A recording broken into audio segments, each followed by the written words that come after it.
جو بربریت اور ظلم و ستم زوار شاہ کے بہنوئی اور بہنوں نے مل کر نہال کے ساتھ کیا، اس کا زوار شاہ کو بالکل بھی علم نہیں۔ وہ تو یہی سمجھ رہا ہوتا ہے کہ نہال اپنی ماں کے گھر سکون اور آرام سے وقت گزار رہی ہے، اسے اس ہولناک حقیقت کا کوئی علم نہیں ہوتا۔ دوسری طرف زوار شاہ کے بہنوئی اور بہنیں اس خوف میں مبتلا ہیں کہ اگر زوار شاہ نہال کے میکے پہنچ گیا تو سارا راز کھل جائے گا، اسے فوراً معلوم ہو جائے گا کہ نہال وہاں ہے ہی نہیں، اور اگر یہ سچ اس کے سامنے آ گیا تو وہ نہال کو تلاش کرنے نکل کھڑا ہوگا، اور پھر وہ سارے ظلم و ستم اور ساری زیادتیاں جو ہم نے نہال کے ساتھ کی سامنے آ جائیں گی، وہ سب بے نقاب ہو جائیں گی۔ اسی خوف کے عالم میں وہ سب آپس میں خفیہ مشورہ کرتے ہیں۔ فیصلہ یہ ہوتا ہے کہ نہال کے گھر والوں سے ہر قسم کا رابطہ ختم کر دیا جائے، نہ ان کے گھر جانا ہے نہ ہی انہیں اپنے گھر آنے دینا ہے، کیونکہ اگر کسی بھی ذریعے سے انہیں نہال کا پتہ چل گیا تو وہ خاموش نہیں رہیں گے، بلکہ نہال کی ماں بھی ہمارے خلاف ہو جائے گی،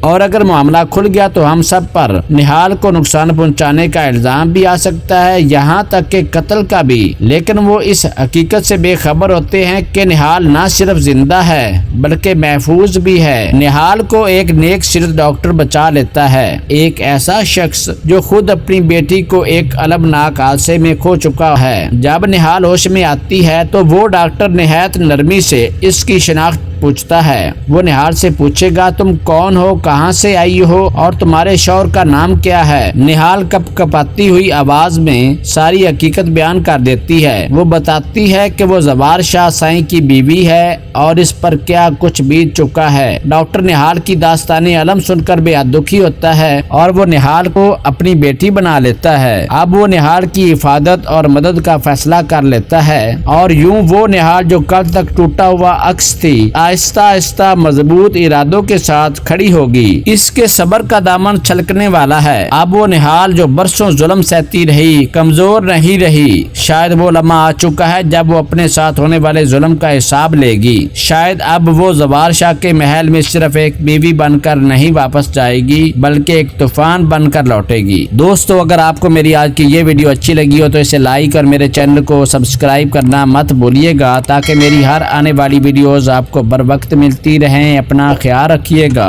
ملتے ہیں اگلی ویڈیو میں، تب تک کے لیے اللہ نگہبان۔